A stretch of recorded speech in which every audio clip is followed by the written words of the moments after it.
Ini otoritas dimainkan, ancaman dimunculkan, ini gaya Fir'aun. Jadi kalau debat logika kalah dengan keiman, ya itu aja dengan logika kalah dengan keiman, kemudian akhirnya malah otoritas dimunculkan. Yang menciptakan kiai-kiai adalah Habib. Habib itu begini, ya kan? Bahwa ini orang begini. Pesantren kalau nggak ada Habib begini. Seolah-olah Islamnya goyah, seolah-olah kalau seumpama nggak ada Habib maka Indonesia tidak akan Islam. Padahal Habib datang abad ke-19, ya kan? Habib itu segala-galanya. Habib itu datang abad ke-19, sementara kita sudah Islam semua. Iya. Yang pertama tentang masalah nasabah Alawi, Gus. Nasabah Alawi terus. Iya. Ya. Di luaran sana itu masih ramai dibicarakan, Gus, masalah nasabah Alawi. Nah, itu menurut panjenengan bagaimana, Gus? Karena di luaran sana itu masih ramai dibicarakan. Nah, apakah masih akan ada ujungnya atau bagaimana? Atau seperti apa, Gus? Sementara menurut sebagian ulama itu menyatakan untuk dihentikan. Nah, itu Kasusnya, bagaimana? Betul. Iya. Itu bagaimana menurut panjenengan? Bismillahirrahmanirrahim. Alhamdulillah. Wassalatu wassalamu ala sayyidina Rasulillah Muhammadin ibn Abdillah wa ala alihi wa ashabihi wa mawalah. La hawla wa la quwata illa billah. Masalah nasabah alwi polemiknya dihentikan. Ya, Itu menurut ulama ya, beberapa Gus. ulama Ya, politik. betul, Gus. Ini menurut saya ya. Kalau menurut saya polemik nasabah alwi ini tidak akan bisa berhenti. Oh gitu, Gus. Sebab apa? Sebab ini sudah jadi gerakan rakyat. Rakyat Indonesia sudah bergerak dan sudah memberikan asumsi, di mana asumsi itu adalah kesimpulannya ini nasab ini harus segera diselesaikan, bukan dihentikan. Karena sampai detik ini belum ada yang mampu menyelesaikan.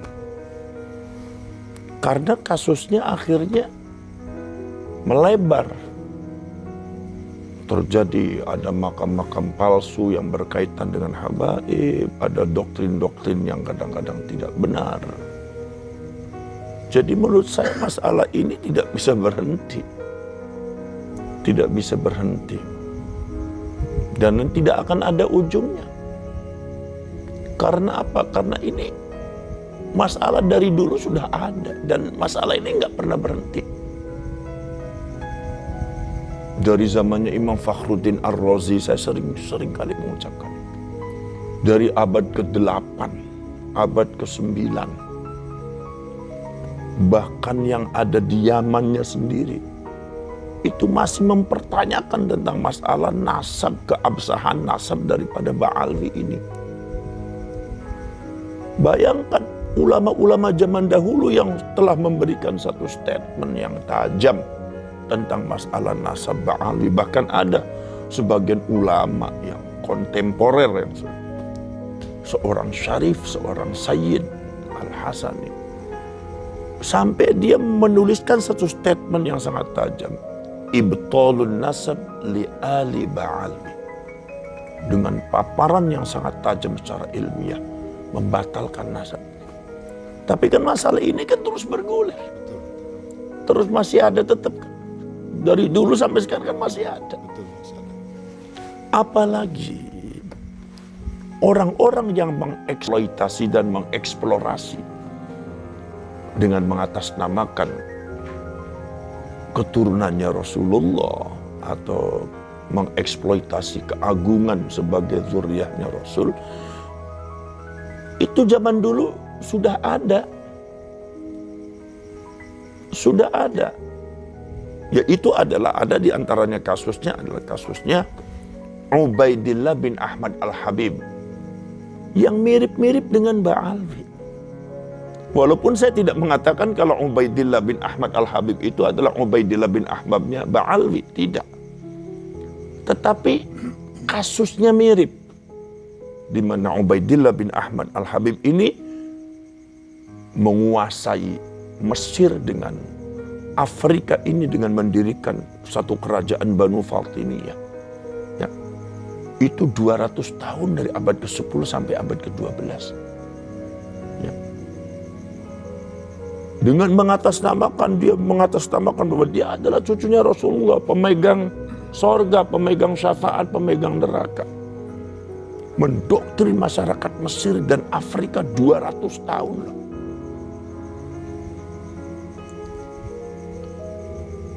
Pada akhirnya apa? Pada akhirnya kemudian kenapa sih kok ini diselesaikan? Karena pada waktu itu keturunan-keturunan dari Ubaidillah bin Ahmad Al-Habib ini yang ada di Mesir dan Afrika ini kemudian melakukan tindakan-tindakan yang pada akhirnya tidak sesuai dengan syariat dan jauh dari agama. Ya begitu, doktrin-doktrinasinya nggak ada yang masuk akal. Seolah-olah dia itu lebih berkuasa, lebih hebat daripada malaikat, lebih hebat daripada para nabi dan para rasul, lebih hebat daripada Rasulullah. Sebagian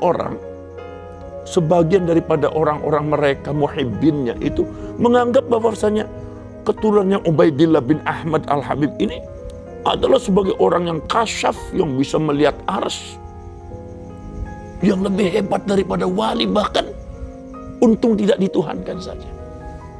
Penyelewengan atas nama keagungan zuriat Rasul itu sudah jauh melampaui batas-batas agama. Sehingga ini akhirnya pada waktu itu akhirnya Ubaidillah bin Ahmad Al-Habib itu keturunannya itu mengklaim dirinya kebenaran mutlak, yang lain salah. Akhirnya bukan sekedar menyesatkan orang, membunuh, terjadi pembunuhan, pemerkosaan, perebutan istri-istri orang, perampasan harta-harta orang yang tidak bersalah. Nah ini terjadi. Sehingga pada waktu itu masyarakat Mesir dan masyarakat Afrika itu memerlukan satu solusi untuk menyelesaikan, bukan menghentikan. Ini gimana masalahnya? Sebabnya sebagian daripada masyarakat masih menganggap dia itu sebagai orang yang mulia, yang agung, tidak tersentuh oleh hukum. Maka di sini kemudian masyarakat mengadu kepada Salahuddin Al-Ayyubi. Maka Salahuddin Al-Ayyubi kemudian menghancurkan mereka.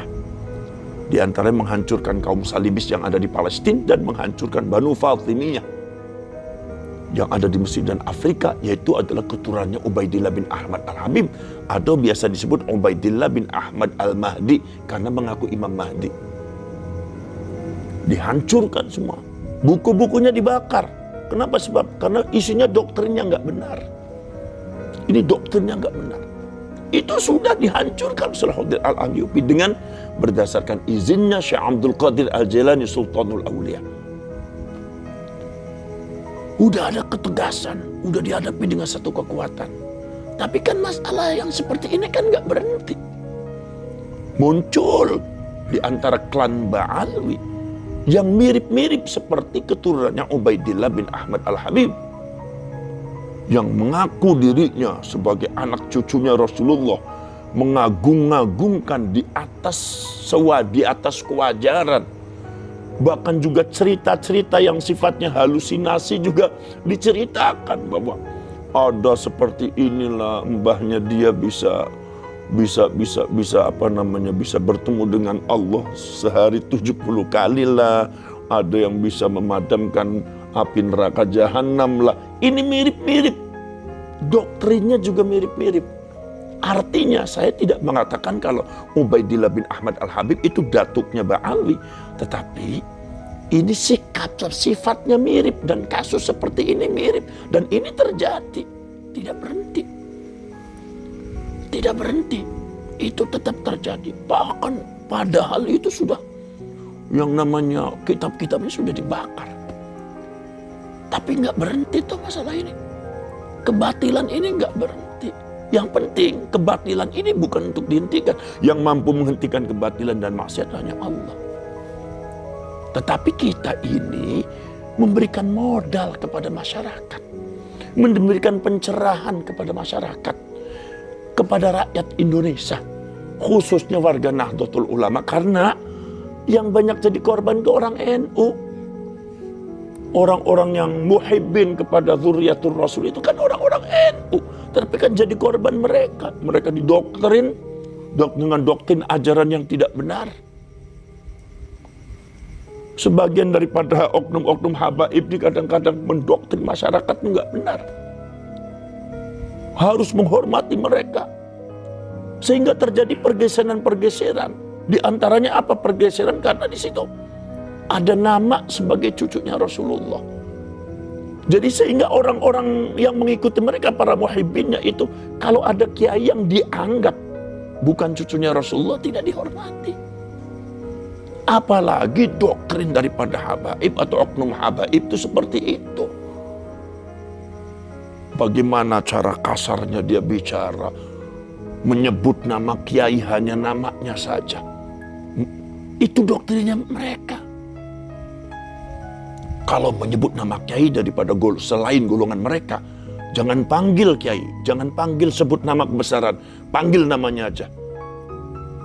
Panggil namanya aja, sehingga manggilnya ketika habaibnya itu, oknum habaibnya manggil si, maka muhibbinnya manggilnya si semua. Manggil Kiai Imad si Imad, manggil Buya Sain Agil si Sain, manggil Buya Ma'ruf Amin si Ma'ruf. Sekarang saya tanya, itu batil apa hak atau batil? Batil. Hak apa batil? Batil. Hak apa batil? Batil. Apakah mau dibiarkan? Ini harus dihentikan. Dihentikannya bagaimana? Diselesaikan, bukan menghentikan mereka. Diselesaikan. Kalau urusan mereka, orang-orang semacam mereka, itu akan terus ada. Tapi minimal kita itu sebagai warga NU, sebagai pengurus NU dan ulama-ulama NU harus bisa memberikan pencerahan, pencerdasan terhadap rakyat dan masyarakat Nahdlatul Ulama. Begini loh yang namanya habaib, begini loh nasabnya, begini loh ceritanya. Dan dulu juga ada semacam habaib, semacam ba'ali, begini loh cara menghadapinya. Jadi panduannya ada supaya masyarakat tuh bisa bersikap secara benar sesuai dengan rel-rel agama. Ini bukan masalah benci kepada Habib atau tidak. Tapi permasalahannya masalah itu. Lah kalau begitu seumpama itu berarti kita itu memecah belah umat. Loh, ini bukan at-tafriq bainal mu'minin, bukan memecah belah orang beriman, tapi at-tafriq bainal haqqi wal batil. Ini memilah-milah antara yang hak dan batil. Kebatilan dan hak harus dipilah. Dan masyarakat harus diajari, beri petunjuk. Ini loh, ini nggak bagus, ini nggak bagus. Bukan menghentikan. Kalau masalah menghentikan nggak akan berhenti. Mau berhenti atau tidak, itu satu adalah urusan Allah. Nomor dua, urusan mereka mau berhenti atau tidak. Mungkin personality mereka ada yang mau berhenti. Tapi secara klan, semuanya ba'alwi, saya yakin tidak akan berhenti. Dan akan ada orang seperti itu. Orang yang mengaku Nabi dan Rasul. Orang yang mengaku Nabi dan Rasul. Zamannya Musailamatul Kadzab. Apakah berhenti? Sampai sekarang ada juga, muncul lagi. Jadi yang penting kita memberikan panduan kepada rakyat Indonesia, supaya rakyat Indonesia itu jangan mau dibodohi dengan doktrin-doktrin mereka. Kita ini bangsa besar. Belanda itu mengubur dalam sejarah kebesaran Indonesia yang mampu menguasai 3/4 dunia. Dikubur. Padahal kita itu bangsa besar. Orang Jawa itu besar, orang Aceh itu besar, orang Sumatera itu besar, Kalimantan punya kebesaran. Sulawesi, Maluku, itu semua Nusantara itu punya kebesaran yang lebih di atas yang lain. Tetapi dikubur. Bahkan sekarang sudah diracuni dengan doktrin-doktrin habaib yang seperti itu. Ba'ali seperti itu. Akhirnya masyarakat menjadi bodoh. Masyarakat akhirnya terkungkung. Masyarakat terpenjara mentalitasnya. Karena apa? Selalu didoktrin. Selalu dijajah dengan cerita-cerita semacam itu. Masalah syafaat, kalau Anda tidak menghormati kami, maka tidak akan mendapat syafaat, tidak akan masuk surga. Akan saya paksa kamu untuk masuk neraka. Kamunya siapa bisa maksa masuk neraka? Jadi ini adalah merupakan satu kasus yang harus diselesaikan. Mau berhenti mau tidak, yang penting Nahdlatul Ulama, PBNU khususnya dan ulama-ulama yang lain itu harus memberikan petunjuk. Jadi apa namanya? Yaitu adalah al-irsyad wa da'wah, memberikan petunjuk dan mengajak masyarakat bagaimana cara menghadapi Ba'alwi ini. Karena ini sudah luar biasa menurut saya. Doktrin-doktrinnya banyak melecehkan para kiai, para ulama, apalagi doktrin fitnah. Mari kita buat fitnah yang diterima oleh masyarakat. Buat fitnah yang diterima oleh masyarakat. Sekarang saya tanya, Rasulullah itu mengajarkan fitnah apa tidak? Tidak. Tapi mereka mengatakan mari kita buat fitnah. Ada, saya lihat tuh YouTube-nya. Masya Allah. Nomor selanjutnya banyak makam palsu. Banyak cerita yang dibelokkan. Sejarah yang dibelokkan. Sudah dibelokkan, makamnya makam palsu, nggak ada isinya. Kadang-kadang ada yang makamnya kuda. Apakah ini bukan penyesatan terhadap rakyat? Ini harus diselamatkan rakyat tuh.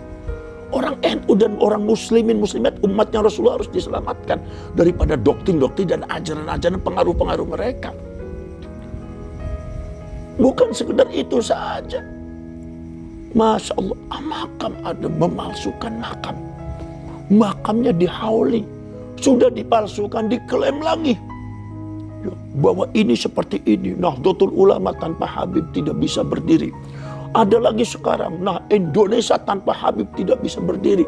Ada lagi mengatakan sekarang Madura itu adalah satu daerah khusus untuk mencintai Habib. Ada lagi sekarang Purwakarta sejarahnya juga diklaim juga. Bahwa yang membabat tanah Purwakarta itu adalah golongan habaib, dibantah oleh sesepuhnya. Ini diklaim lagi, diklaim lagi, diklaim lagi. Nanti kalau diklaim semua, habis itu orang Indonesia. Sejarah kalian akan tenggelam. Sejarah kalian akan hilang, akan lenyap. Ditimbun oleh kebatilan-kebatilan kaum-kaum Ba'alwi, oknum-oknum Ba'alwi semacam itu. Lah ini jangan sampai terjadi di Indonesia. Jadi ini harus ada ketegasan dari pemerintah, dari PBNU, dari ulama-ulama bahwa seperti ini loh cara menghadapi mereka. Karena untuk menghadapi mereka itu harus memiliki kekuatan besar semacam Salahuddin Al-Ayyubi. Nah, kita juga harus punya kekuatan untuk bisa menghadapi, menyelesaikan itu semua, memberikan petunjuk kepada masyarakat. Kalau bisa menghentikan, walaupun tidak akan berhenti, tapi kita ikhtiar untuk menghentikan. Tidak akan berhenti menurut Pak. Tidak akan berhenti, tidak akan ada ujungnya. Kecuali kita harus menyelesaikan. Walaupun memang sebagian ulama mengatakan untuk diberhentikan. Diberhentikan. Tidak akan bisa. Siapa ulama yang tidak akan bisa menghentikan itu? Nggak akan bisa. Itu karena apa? Itu sunnatullah di dalam rangka idharul batil. Yaitu adalah memunculkan kebatilan di depan kalian semua supaya kalian tahu bahwa ja'al haqq wa zaqal batil innal batila kana zahuqa. Nah, jadi seperti itu. Ataupun seumpama mereka dengan adanya polemik dan adanya pembahasan ini marah, ya silakan saja, nggak apa-apa. Wong kita tidak niat menyakiti siapapun. Kita hanya ingin memberikan pencerahan terhadap rakyat. Kenapa sih? Ya kan karena ente sendiri. Karena yang dibuat doktrinnya doktrin ente sendiri. Karena sikap-sikap ente sendiri. Dan ini sudah memiliki satu kekuatan. Mereka sudah merambah ke arah politik. Dan mereka sudah menjelek-jelekan bangsa kita. Sudah menjelekkan lambang-lambang negara kita. Presiden dijelekin. Ada lagi kemudian bendera yang dijelekin. Ada lagi yang lain juga lagu-lagu dipelesetin, budaya, adat budaya kita, budaya Jawa, budaya Madura, sampai budaya Sunda, sampai budaya-budaya yang ada di Sumatera, di Kalimantan, dijelek-jelekin. Ini masalah yang sudah diselesaikan oleh para ulama, para wali zaman dahulu. Ini sudah bongkar, diacak-acak oleh oknum-oknum Ba'alwi, dan ini harus dihadapi. Ini masalah kebangsaan yang besar. Kalau tidak, hancur bangsa ini. Kalau tidak, rusak rakyat ini.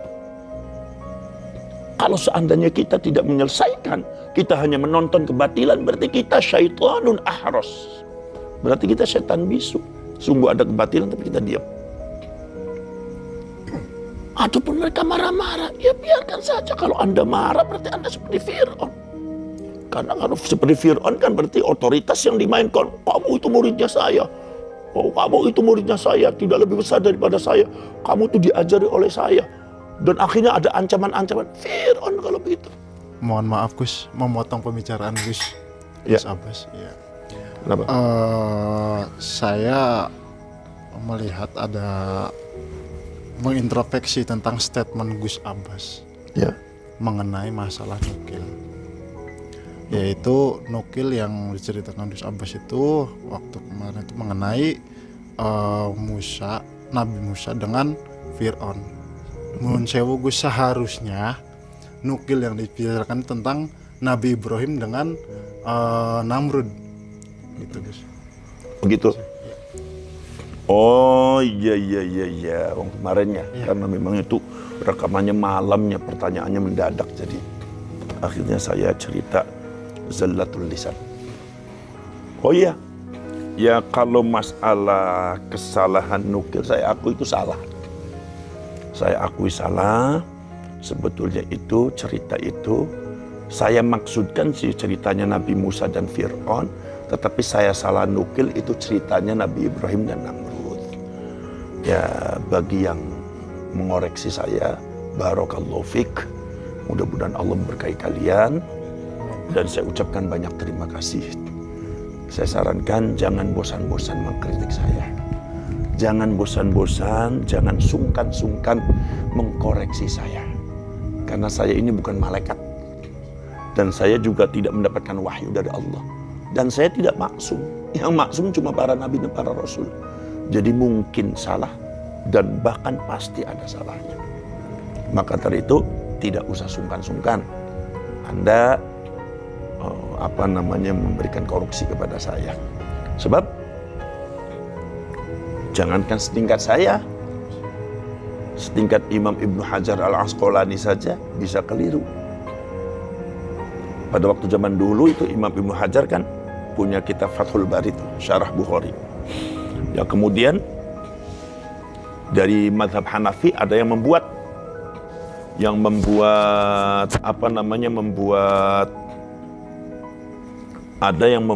syarah Bukhari lagi, namanya Umdatul Qari yang dikarang oleh Al-Imam Badruddin Al-Aini.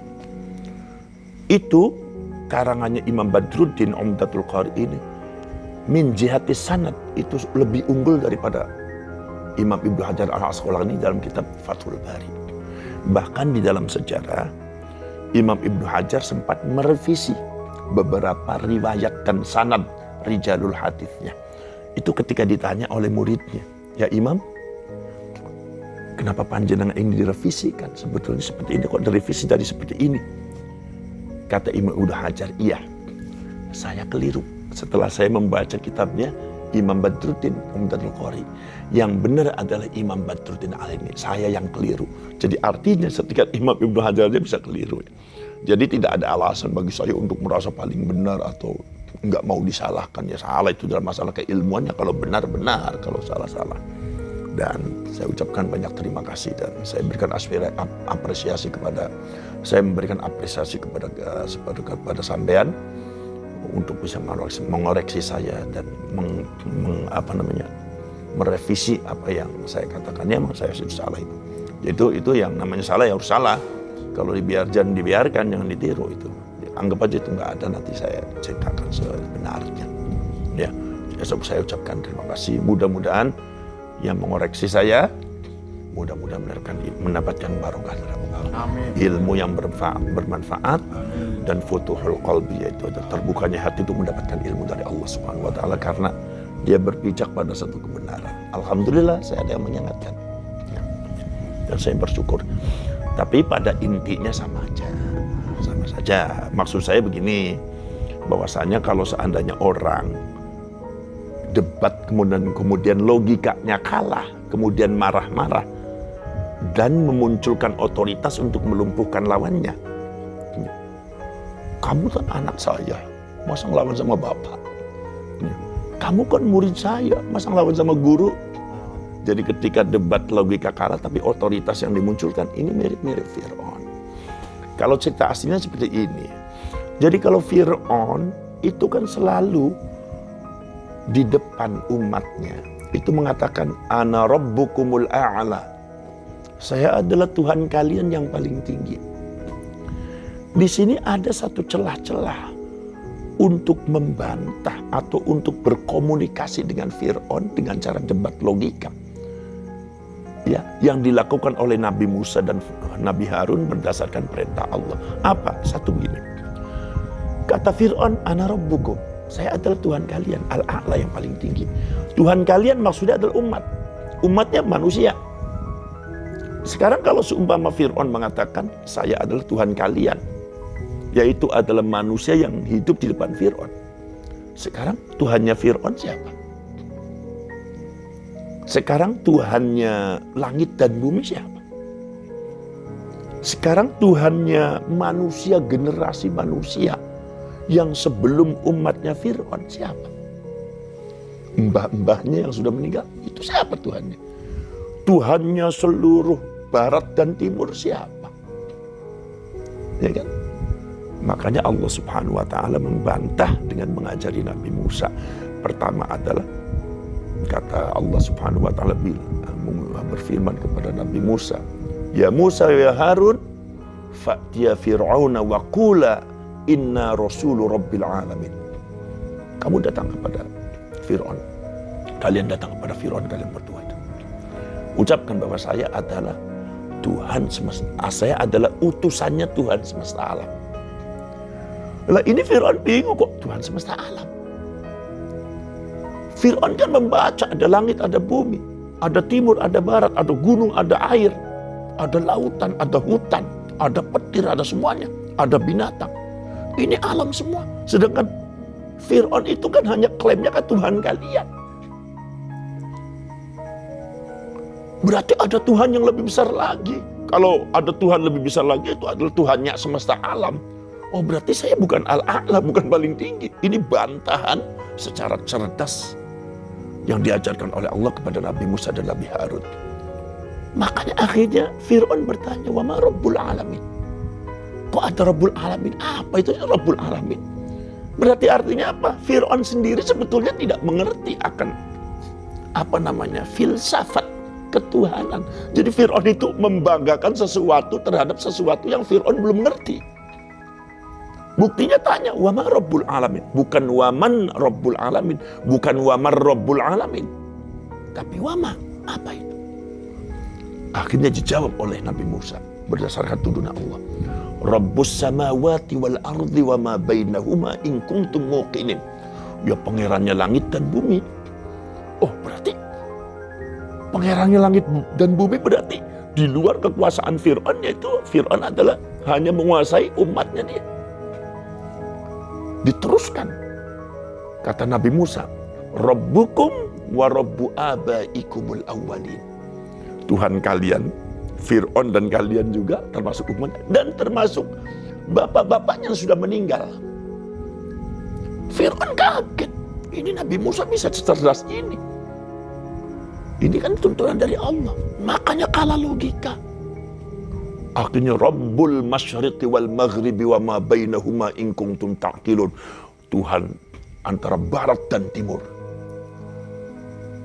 Itu karena Fir'aun hanya mengucapkan Rabbukumul A'la. Kemudian kata Allah Subhanahu wa ta'ala, awal begitu datang, kata Allah mengatakan kepada Nabi Musa, Ya Musa, idhab ila Fir'aun innahu tagha. Faqul hal laka ila an tazakka wa ahdiyaka ila rabbika fatakhsha. Ila rabbika. Apakah kamu mau, panjenengan mau wahai Fir'aun, aku berikan petunjuk untuk supaya kamu takut kepada Tuhanmu. Artinya apa? Nabi Musa memberikan konsep Tuhannya Fir'aun. Artinya apa? Ketika Fir'aun itu mengklaim bahwa saya adalah Tuhan kalian yang lebih tinggi. Lah Tuhannya kamu siapa? Ada Tuhannya kamu, Allah. Bahkan Tuhan kamu dan Tuhan bapak-bapak kamu. Disinilah Fir'aun kalah logika, debat logika. Akhirnya Fir'aun memainkan otoritasnya, karena dulu kan Nabi Musa pernah diurus sama Fir'aun kan. Fir'aun paling benci kepada anak kecil laki-laki, tapi nyatanya lemah sama Fir'aun kan, karena Siti Asyanya mengatakan udah dianggap anak aja. Makanya akhirnya itu yang dimainkan oleh Fir'aun. Karena kata Fir'aun mengatakan, ya Musa, alam rabbika fina walida walabitha fina min umrika sinin. Bukankah kamu itu sudah diberikan aku kehidupan bersama dengan kami, hidup bareng di rumah, bareng di rumah itu bareng. Bahkan kamu itu sudah saya anggap anak, ya kan? Dan kamu itu bersama kami sudah lama. Kenapa kamu sekarang malah menggugat saya? Masalah ketuhanan saya, termasuk kamu ingin membebaskan Bani Israel. Akhirnya Fir'aun marah. Ini satu otoritas yang dimainkan. Nomor dua adalah ancaman. Ya Musa, la in ittakhadta ilahan ghairi la aj'alannaka minal masjunin. Kalau kamu sekali lagi bicara tentang masalah Tuhan selain saya terpaksa akan saya penjara kamu. Jadi ini otoritas dimainkan, ancaman dimunculkan. Ini gaya Fir'aun. Jadi kalau debat logika kalah dengan keiman, ya itu aja, dengan logika kalah dengan keiman, kemudian akhirnya malah otoritas dimunculkan. Yang menciptakan kiai-kiai adalah Habib. Habib itu begini, ya kan? Bahwa ini orang begini. Pesantren kalau nggak ada Habib begini. Seolah-olah Islamnya goyah. Seolah-olah kalau seumpama nggak ada Habib maka Indonesia tidak akan Islam. Padahal Habib datang abad ke-19, ya kan? Habib itu segala-galanya. Habib itu datang abad ke-19, sementara kita sudah Islam semua. Ya kan, Islam semua. Habib kan datangnya abad ke-19, kita sudah Islam. Jadi artinya itu otoritas begitu adalah otoritas omong kosong. Satu. Nomor dua, diancam, awas kamu seperti ini kamu akan masuk neraka, nggak dapat syafaat. Ancaman. Gaya seperti ini adalah gaya Fir'aun. Itu maksud saya seperti itu ya. Ya itu. Jadi jangan dilakukan lah. Kita ya jangan gaya Fir'aun lah. Kemudian kembali kepada tadi, maka itu tidak akan bisa dihentikan. Karena itu gerakan rakyat, dan ini harus rakyat dan warga Nahdliyin dan umat Islam, umatnya Rasulullah harus diselamatkan dari pengaruh-pengaruh dan doktrin-doktrin klan Ba'alwi yang tidak benar. Jadi harus ada keputusan tegas dari ulama-ulama Indonesia, ulama Nusantara, baik NU ataupun Muhammadiyah dengan Al-Irsyad. Siapa itu Ba'alwi? Bagaimana itu sejarahnya? Ungkapkan yang jujur aja. Bukan karena benci atau tidak benci, bukan itu. Tapi yang jujur aja, harus perlu kejujuran. Jadi itu baru setelah ada keputusan, maka keputusan itu akan menjadi panduan, manfaat bagi kita, dan manfaat bagi umat Islam, dan bagi generasi yang akan datang pun akan manfaat. Kan seperti itu. Ya, kira-kira begitu. Ada lagi? Begini Gus, dengan adanya polemik di luar sana yang sedang ramai. Yang sedang ramai itu bahwa tentang Ba'alawi, nasab Ba'alawi, itu bahwa ketua PBNU, ketua PBNU, ketua PBNU Kiai Yahya Khalil Stakuf sudah mengeluarkan statement bahwa nasab Ba'alawi Habaib ini dihusnudzonkan saja, Gus. Maksudnya husnudzon ini gimana? Artinya gini, bahwa Habaib atau Ba'alawi itu benar keturunan Rasulullah. Menurut panjenengan itu gimana, Gus? Oh, dihusnudzonkan sebagai keturunannya Rasulullah. Iya, betul. Itu yang bicara Kiai Yahya. Kiai Yahya Stakuf dan Baraya yang lain. Oh iya. Ya, boleh-boleh saja dihusnudzonkan. Ya, dengan dasar kita mencintai orang karena Rasulullah. Begini, saya mau cerita tentang masalah Mbak Abbas ya. Mbak Abbas itu seorang sayyid nih, seorang syarif dari Syarif Hidayatullah, dan itu syarif dari bapak dari ibu syarif, sama dengan saya itu dari bapak dari ibu, ya semuanya syarif dari Syarif Hidayatullah semua. Mbak Abbas itu pada waktu zamannya Mbak Abbas kan belum terungkap kalau Ba'alwi atau Habaib itu adalah bukan sayyid. Jadi masih ada asumsinya bahwa Habaib itu Sayyid. Habaib itu keturunannya Rasulullah. Tiba-tiba ada orang datang tamu mengaku dirinya Habib dan Sayyid. Itu Mbak Abbas tuh menghormati sekali. Ahlan, Masya Allah, ada Habib. Sembelih ayamnya, sembelih buat dusnya disembelih. Dua satu sembelih. Akhirnya ada orang bilang sama Mbak Abbas, Mbah, orang itu tuh bukan Habib, bukan Sayyid. Itu masyayikh yang mengaku-ngaku aja Habib. Orang sudah tahu semua. Apa kata Mbak Abbas? Gak apa-apa, saya itu seneng. Saya akan menghormati orang ya baik itu betul-betul cucunya Rasulullah atau Sayyid atau Habib, ataupun orang cuma ngaku-ngaku, terhormati ngaku-ngakunya. Karena kata Mbak Abbas, tidak sekali-kali orang itu mengaku-ngaku keturunannya Rasulullah walaupun bohong, kecuali di dalam dirinya ada rasa cinta kepada Rasulullah. Itu Mbak Abbas, itu masalah Mbak Abbas ya. Kemudian masalah yang berkaitan dengan dhon, begini, boleh saja, karena dhon itu juga termasuk menjadi patokan daripada hukum syariat dan agama kita, yaitu dhon itu adalah tajwizul amrayni ahaduhuma azhar, memperbolehkan kemungkinan dua perkara tapi yang satu lebih unggul. Itu boleh pakai dhon. Memang dhon itu juga bisa dijadikan patokan untuk dalam rangka memutuskan sebuah hukumnya. Kemudian makanya ada oleh Imam Tajuddin As-Subuki mengatakan bahwasanya al-mu'tabar fil ibadah dhonnul mukallaf. Yang dijadikan patokan untuk ibadah itu adalah dhonnya orang mukallaf, dhonnya kita. Wal mu'tabar fil mu'amalah haqiqatul amr. Yang diambil patokan masalah mu'amalah adalah hakikatnya perkara. Dalam masalah ibadah dhon, artinya dhon bisa digunakan seperti ini. Walaupun dhon itu mukhalifun li haqiqatil amr, yaitu adalah membedai, tidak sama dengan hakikatnya. Asal dhon gak apa-apa kalau dalam ibadah. Contoh, kita menghadap kiblat, kita menghadap kiblat, ya. Ketika kita menghadap kiblat tidak harus diukur dengan Google bahwa wajah kita harus seumpama lurus dengan Ka'bah, tidak. Cukup dhon. Kemana sih kalau Indonesia? Ke barat, ya udah ke barat. Dhonnya ke sana. Walaupun seumpama kita itu mungkin saja wajah kita ke sana, Ka'bahnya ada sebelah sini. Dalam hakikat perkara itu nggak jadi masalah. Karena yang dituntut di dalam ibadah itu dhon, bukan hakikat perkara. Nah, jadi tidak perlu dihitung-hitung. Tapi kalau seumpama sudah ada ukuran dari MUI bahwa ini seperti ini, ya akhirnya wajib juga. Ini bukan dhon lagi, udah hakikat, harus yakin. Sekarang dhon. Jadi yang dipakai itu adalah dhon. Dhon ini di dalam rangka supaya kita bisa bersikap di dalam memutuskan sebuah problem yang ada pada diri kita. Bahwa kita pakai dhon nggak apa-apa. Pakai dhon. Karena Allah Subhanahu wa taala mengatakan fawalli wajhaka syatral masjidil haram, bukan syatral Ka'bah, tapi syatral masjidil haram. Di dalam masjidil haram ada Ka'bah.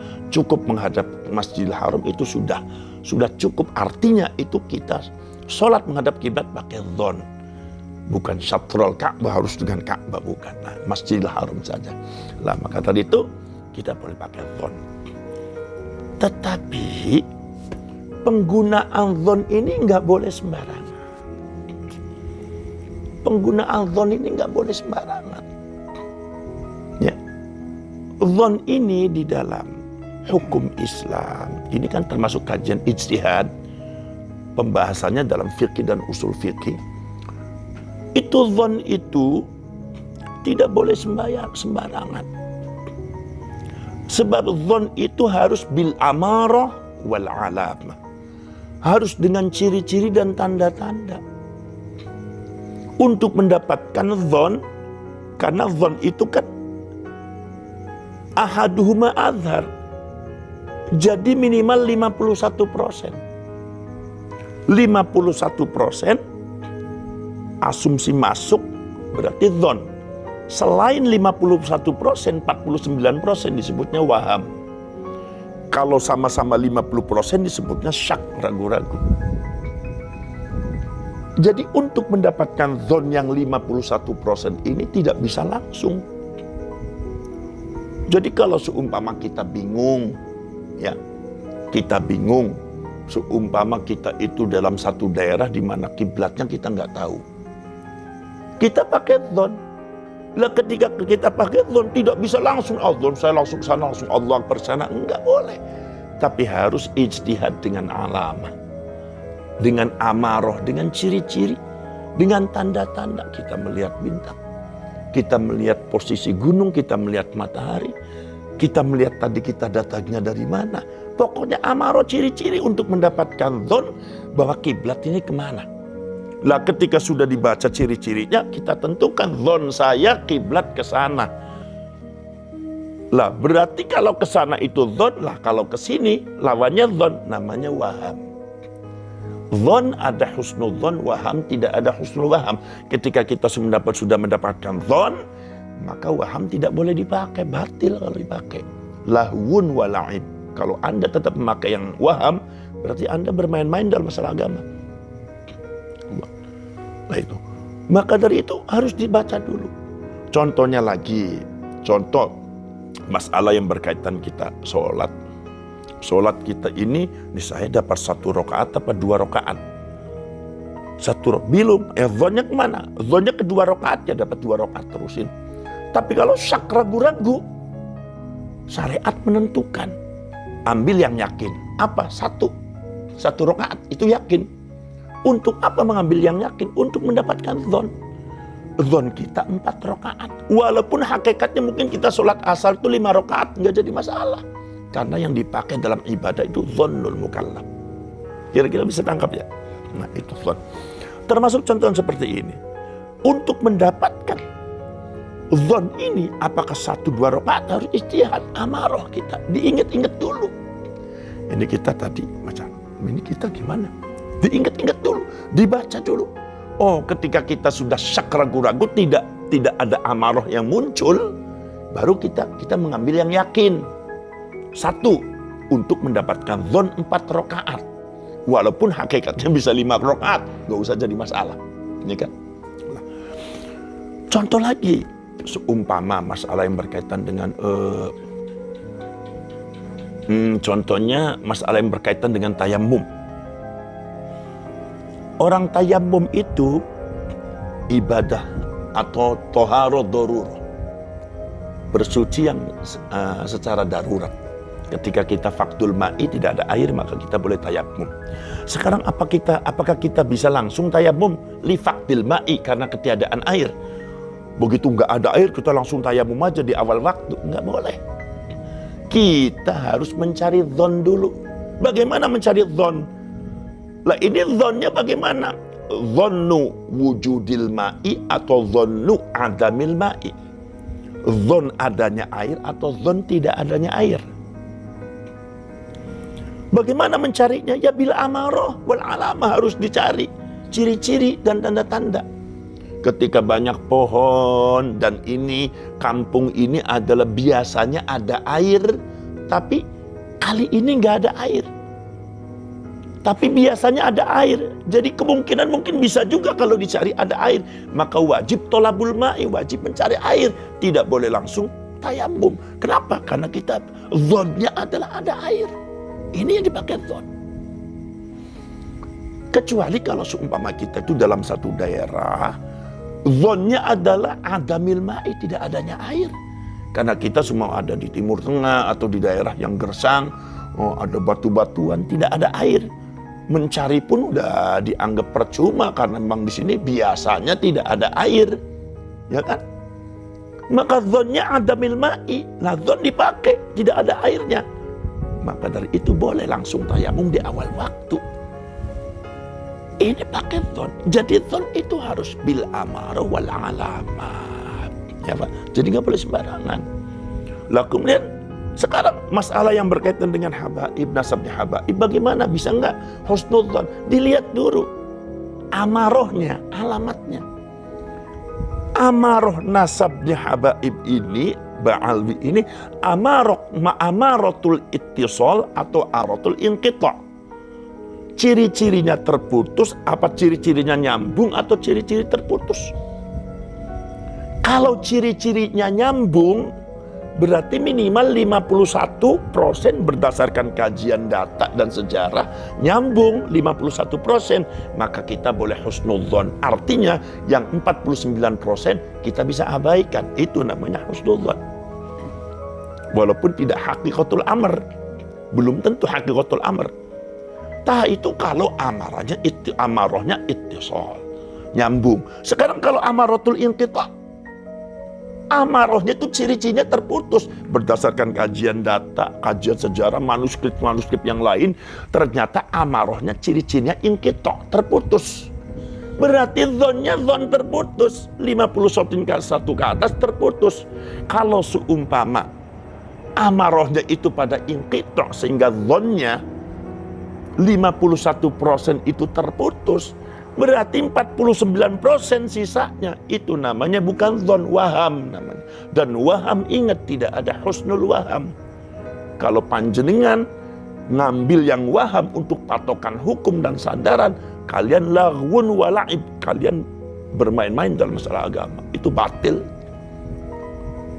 Jadi bagaimana seumpama ini masalah Ba'alwi ini nasabnya bisa husnudzon apa tidak? Tidak bisa langsung, kita kaji amarohnya. Dan ini ulama dan kiai-kiai lagi, pakar-pakar lagi pada mengkaji secara ilmiah, termasuk Kiai Imaduddin ini ya. Walau seumpama Imaduddin itu dalam masalah ini, maaf, beliau tahu ya. Untuk masalah Kiai Imaduddin itu kan bukan mujtahid, Gus. Maksudnya? Bukan mujtahid, artinya tidak bisa mengeluarkan fatwa gitu loh, Gus. Oh gitu. Enggak, begini. Mujtahid dalam masalah apa? Kalau mujtahid mutlak bukan.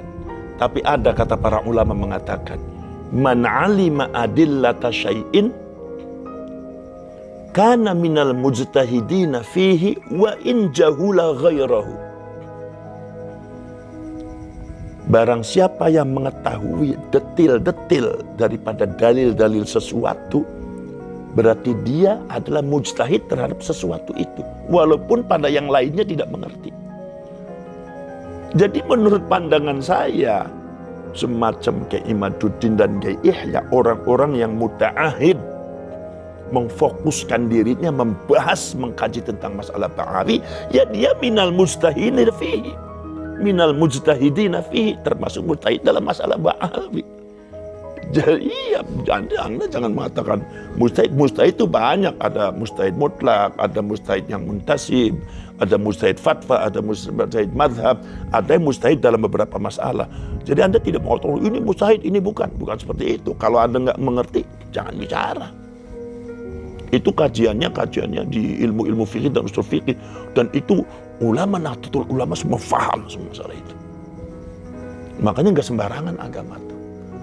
Lah itu jadi amarohnya kembali ya, masalah itu amarohnya itu di apa inqita' apa ittisal. Ini para ulama termasuk Kiai Imaduddin, Kiai Ihya dan yang lainnya, menurut saya itu termasuk ulama-ulama dan ulama Muhammadiyah harus bersatu membahas itu di dalam rangka mencari amarah ini, amaratul ittisal apa inqita'.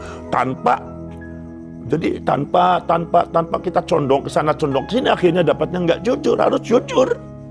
Kalau A, B, nyambung, nggak. Sehingga masyarakat ini dapat petunjuk dari pemerintahnya, dari ulamanya, dari kiainya, petunjuk yang benar, yang mustaqim, lurus, siratal mustaqim menuju agama Allah, sehingga mereka bisa bersikap. Itu masalah nasab. Kalau masalah akhlakul karimah, ya kita harus baik kepada siapapun, jangan memandang nasab, ya kan? Ini kan masalahnya kan polemik itu, tuh seperti itu. Udah lagi. Ya ini Gus. Jadi kita kan tahu ada di karya-karya Kiai Hasyim Asy'ari, beliau menyebutkan nama Habib itu Habib itu dengan syahid. Dengan Sayyid. Sayyid. Iya. Sedangkan Habib itu kan belum tentu syahid. Iya. Nah itu gimana? Nah terus kalau kita itu memutuskan nasab seorang Habib, berarti kita kan bisa dikatakan menentang atau bertentangan dengan Kiai Hasyim Asy'ari. Ada sih sebagian orang yang memutuskan nasab seorang Habib itu, berarti kan bisa jadi dia itu mengatakan bahwa Kiai Hasyim Asy'ari itu kan bohong dalam karya-karyanya. Oh, saya pernah mendengar statement semacam itu. Ya, Ya. itu gimana itu? Ya paham saya, cuma sampean kan kurang jelas saja. Jadi begini, maksudnya seperti ini. Ya, jadi Mbah Hasyim Asy'ari di dalam kitabnya sering menyebutkan nama Habib dengan Sayyid. Ya kan? Sehingga kita kalau membatalkan nasabnya Habib seolah-olah bertentangan dengan Mbah Hasyim. Gitu kan? Dan seolah-olah mengatakan bahwa Mbah Hasyim Asy'ari itu berarti berbohong. Iya. Karena Habib itu ternyata bukan Sayyid. Ya kan? Iya. Nah itu Anda salah. Mbah Hasyim Asy'ari menyebutkan di dalam literatur dan kitab-kitab karyanya nama Habib dengan Sayyid itu bukan dalam rangka itsbatun nasab. Karena urusannya bukan dengan urusan nasab, tapi urusannya dengan al-ada war riwayah. Al-ada war riwayah. Istilah usul hadis. Jadi tujuannya Mbah Hasyim Asy'ari bukan itsbat nasab, tapi apa yang disebut dengan dilalatun ala sihhatin naqli. Menunjukkan bahwa Mbah Hasyim Asy'ari itu menunjukkan keabsahan, validitas apa adanya menukil dari kitab. Karena kitab sebelumnya menyebutnya Habib dan Sayyid, ya Mbah Hasyim Asy'ari menyebut Habib dan Sayyid. Bukan berarti itsbat nasab. Karena apa? Karena mungkin kitab yang dinukil oleh Mbah Hasyim Asy'ari adalah dia berasumsi bahwa Habib itu Sayyid. Sehingga kalau seumpama ditulisnya Sayyid dan Habib, kemudian Mbah Hasyim Asy'ari nyebutnya Asy-Syaikh, bukan Habib dan Sayyid. Ini dalam masalah riwayat, al-adab wa riwayat itu kurang bagus. Berbeda lafadznya. Ini bisa akhirnya mempengaruhi apa yang disebut dengan ad-dhabtu, tobit.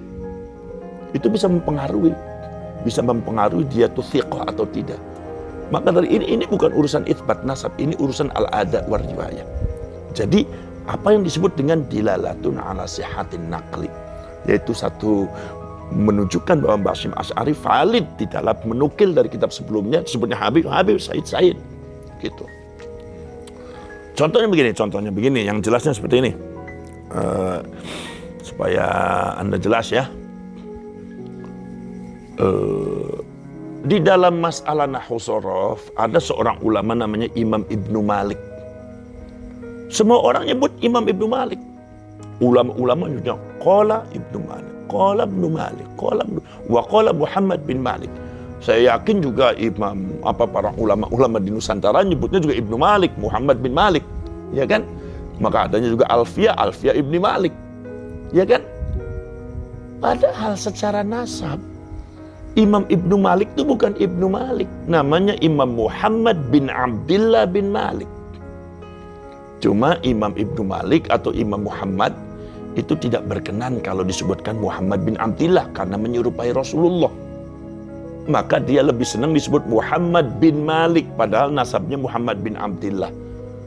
Nah, jadi ketika semua ulama itu menyebut qala Ibnu Malik, itu Anda jangan mengatakan bahwasannya ulama ini berbohong.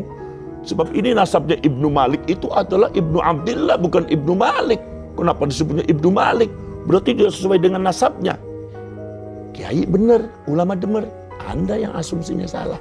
Dan Anda tidak paham di dalam masalah posisi kiai dan konteksnya dalam konteks apa. Kalau ulama-ulama menyebut qala Ibnu Malik, karena memang di dalam kitabnya sebut Ibnu Malik. Kalau seumpama ditulisnya Ibnu Malik tetapi kiainya nyebutnya qala Ibnu Abdillah, wah itu nanti beda itu nantinya. Asumsinya beda, itu bisa mempengaruhi thiqah atau tidak, atau dobtun atau tidak. Mempengaruhi ini saking telitinya orang dalam mengkaji adab war riwayah, khususnya dalam masalah hadis ya. Sehingga dalam masalah itu pun diperhatikan. Jadi ketika ulama itu menyebut qala Ibnu Malik bukan berarti berbohong. Karena Ibnu Malik sebetulnya namanya Ibnu Amtillah, dalam nasabnya Muhammad bin Amtillah. Tetapi itu yang disebut dengan dilalatun ala sihhatin naqli. Yaitu adalah satu menunjuk bahwa validitas menukil daripada kitab sebelumnya ya apa adanya, seperti itu. Karena para ulama ya apa adanya. Kadang-kadang kan menyebutkan karena ada bil lafzi dengan lafaz, ada bil makna dengan makna walaupun lafaznya berbeda. Tetapi ketika menyebutkan sesuatu yang penting khususnya nama itu ya apa adanya, ketika subhanallah Habib, Sayyid. Jadi pada waktu zamannya Mbah Hasyim Asy'ari, mungkin kan Mbah Hasyim Asy'ari belum fokus dalam masalah karena zamannya perjuangan. Jadi yang perlu diajarkan adalah dasar-dasar ilmu syariat dan fikih, ini kan? Bukan berarti itsbat nasab, bukan itu. Nah itu. Jadi itu seperti itu. Dan ini kalau seumpama diselesaikan dengan baik, seluruh ulama Indonesia menyelamatkan rakyatnya dari pengaruh-pengaruh dan klaim-klaim dan doktrin-doktrin Ba'alawi seperti itu, bisa menyelesaikan nih. Kalau ulama bisa menyelesaikan itu, menurut saya itu adalah peradaban yang sangat luar biasa. Itu satu prestasi yang sangat luar biasa karena ini belum terjadi di Syria, di Mesir, di apa. Kalau seumpama ada pembahasan dan langsung diputuskan oleh para ulama, apalagi mengatasnamakan satu organisasi besar, mengatasnamakan organisasi besar semacam Nahdlatul Ulama yang memiliki satu jumlah anggota yang sangat luar biasa. Ini adalah prestasi yang sangat luar biasa menurut saya, dan ini harus diselesaikan dengan sebaik-baiknya tanpa harus mencidrai para habaib dan mencidrai para habaib. Kalau mereka itu merasa tercidrai, loh kita niatnya bukan mencidrai, tapi memberikan, itu adalah al-irsyad wa da'wah, dakwah dengan irsyad, memberikan petunjuk kepada masyarakat. Kenapa? Ya karena kalian sendiri seperti itu. Siapa yang membuat makam-makam palsu? Siapa yang kata-katanya kasar? Siapa yang memanggil ulama dan kiai NU itu si? Siapa yang manggil dengan cara menyebutkan binatang? Mana akhlaknya Rasulullah seperti itu? Siapa yang membuat doktrin-doktrin semacam itu? Kan bukan kita, mereka semua, maka perlu kita bahas. Dan itu harus selesaikan. Insya Allah itu, menurut saya itu prestasi itu akan tingkatnya bukan tingkat nasional yang menurut saya itu, tingkat internasional itu. Dan insya Allah dari dunia sampai akhirat. Ya, ada lagi? Sudah cukup. Cukup. Sudah malam, alhamdulillah sudah jelas dan sangat detail sekali. Amin. Alhamdulillah. Terima kasih atas penjelasannya, Gus. Ya. Ya udah. Ya, assalamualaikum warahmatullahi wabarakatuh. Waalaikumsalam.